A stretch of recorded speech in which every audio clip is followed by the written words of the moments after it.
கண்ணியத்திற்குரிய சகோதர சகோதரிகளே, எவ்வளவு சாதாரணமாக உணராமல் நாம் செய்து கொண்டிருக்கிற இந்த தவறு மறுமையில் எவ்வளவு பாரதூரமானதாக மாறுகிறது என்பதை பாருங்கள்.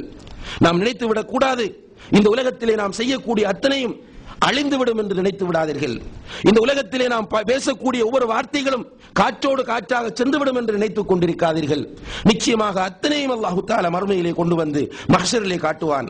சூரத்துல் கஹஃப் 49வது வசனத்திலே அல்லாஹ் தஆலா சொல்கிறான், வவுதியல் கிதாப், அந்த ஏடுகள் முன்னால் வைக்கப்படும், ஒவ்வொருவருடைய ஏடும் அங்கே வைக்கப்படும் போது ஃபதரல் முஜ்ரிமீன முஷ்ஃபிகீன மிம்மா ஃபீ, பாவிகள், இந்த உலகத்தில் பாவம் செய்தவர்கள், அல்லாஹ்வுடைய சட்டங்களை கண்டுகொள்ளாமல் வாழ்ந்தவர்கள், குர்ஆனை ஞாபகமூட்டுகிற நேரத்தில் அலட்சியம் செய்தவர்கள், ஹதீஸை பொருட்படுத்தாமல் வாழ்ந்தவர்கள், அதை கணக்கெடுக்காமல் வெறுமனே காதுகளால் மட்டும் கேட்கக்கூடியவர்களாகவும் நாவினால் மட்டும் பேசக்கூடியவர்களாகவும் இருந்து கொண்டிருந்தவர்கள், அதிலே என்ன இருக்கிறது என்று பார்ப்பதற்கு ஆசைப்பட்டு பார்ப்பார்கள்.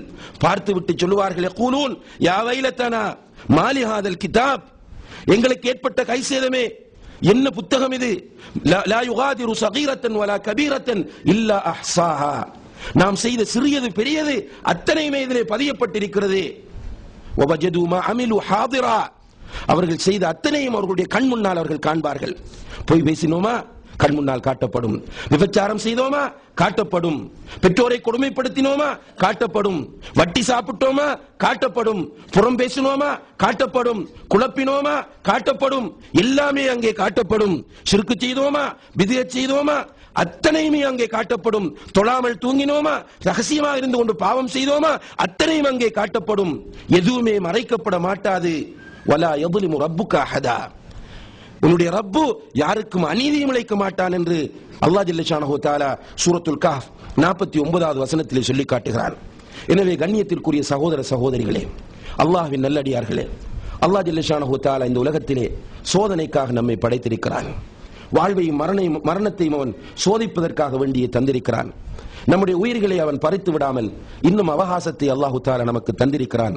நாம் சிந்திக்க வேண்டும், படிப்பினை பெற வேண்டும் என்பதுதான் அல்லாஹு தஆலா நம்மிடத்தில் எதிர்பார்க்கக்கூடிய விஷயமாக இருந்து கொண்டிருக்கிறது.